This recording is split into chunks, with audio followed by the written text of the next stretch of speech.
এখন কত করে যায়? বিভিন্ন রেট আছে আপনার 30 টাকা, 40 টাকা, 50 টাকা, 80 টাকা, 100, 150 পর্যন্ত। 30 টাকা কি পিস? হ্যাঁ, পিস। পিস কিন্তু 30 টাকা পিস কিনে নিয়ে বিক্রি করছে 100 টাকা করে, তো অনেক ডিফারেন্স তো। 50 টাকা পিস কোথাকার? এগুলো সব খুলনা। খুলনা? খুলনা তো ভালো মনে হয়, একটু বেটার। মিষ্টি। হ্যাঁ, ঠিক আছে। তো বিক্রি তো হচ্ছে সমানে? না, বেচা বিক্রি অতটা সুবিধাজনক না ভাই, একটু কম। অতটা সুবিধাজনক না। কাস্টমাররা বলতেছে একটা দাম, ম্যাডাম বলছেন যে দাম কত করে বিক্রি করছেন? মনে করেন এটা 30 টাকা, লিখে দেবেন 30 টাকা। আচ্ছা, এটা হচ্ছে যে এটা যদি মার্কেট কর্তৃপক্ষ সে ধরনের রুলস করে তাহলে আমি ইন্ডিভিজুয়ালি দিলে কি সেটা কার্যকর হবে? এটাই কার্যকর হবে। না, এখন আমি দিলে তো আমার পার্শ্ববর্তী একজন দেখা গেছে আবার অবজেকশন দিবে, ভাই আপনি ফিক্সড না না লাগাইছেন।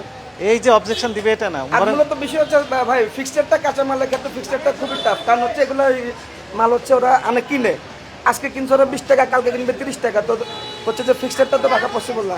ম্যাডাম কি বললেন শুনেন। আচ্ছা আচ্ছা, যখন যেটা দাম হবে তখন আপনি সেই দামটা বসিয়ে দেবেন। আপনি দাম চেঞ্জ করতে পারবেন, কিন্তু দামটা দেখানোটা আপনার দায়িত্ব। আচ্ছা ঠিক আছে, এখন আমরা এটা নির্দেশনা পাইছি, আমরা আলাপ করবো। তার মানে হচ্ছে ম্যাডাম বললেন যে আগামীকাল যদি দাম কমে যায় আপনি কমিয়ে দিবেন। আচ্ছা আচ্ছা, আর ওইভাবে দিলে কাস্টমাররা নিতে চায় না, ওরা হচ্ছে দামাদামি করে। না না না, আমি আপনাকে এটা একদম 50 বলে দিলাম, আমি এটা আজকে সারাদিনে বেচতে পারবো না ভাই। তার মানে 100 চাইবেন 50 বিক্রি করবেন। আমার এটা করতে হবে, নাইলে হচ্ছে এটা কাঁচা মাল কাস্টমার নিবে না। সিস্টেম চালু করলে এটাই হবে।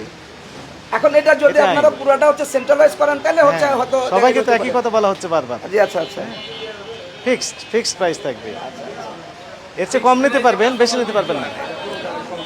এটা সম্ভব, এটি আইন, মানতে হবে আপনাকে। আপনার দায়িত্ব আপনি পালন করেন, কনজিউমারের দায়িত্ব কনজিউমার পালন করবে, আমাদের দায়িত্ব আমরা পালন করব। নিজ নিজ অবস্থান থেকে সবাই যদি দায়িত্বশীল হই না, এটা তাহলে definitely, সম্ভব। এটা ডেফিনেটলি, এটা কারণ আপনি যদি বলেন যে ওনারা মানবেন আমি মানবো না, তাহলে তো হবে না। এটা definitely, এগিয়ে আসতে হবে সবাইকে, আইন মানতে হবে। হ্যাঁ এটা অবশ্যই ডেফিনেটলি, আমি সেজন্য বলছি যদি সেন্ট্রালাইজ করেন। আইন করা হয়েছে কল্যাণের জন্য, অবশ্যই, তাই না, যেন বেটার হয়। এর তো অনেক গবেষণা করে আইনটা তৈরি করা হয়েছে।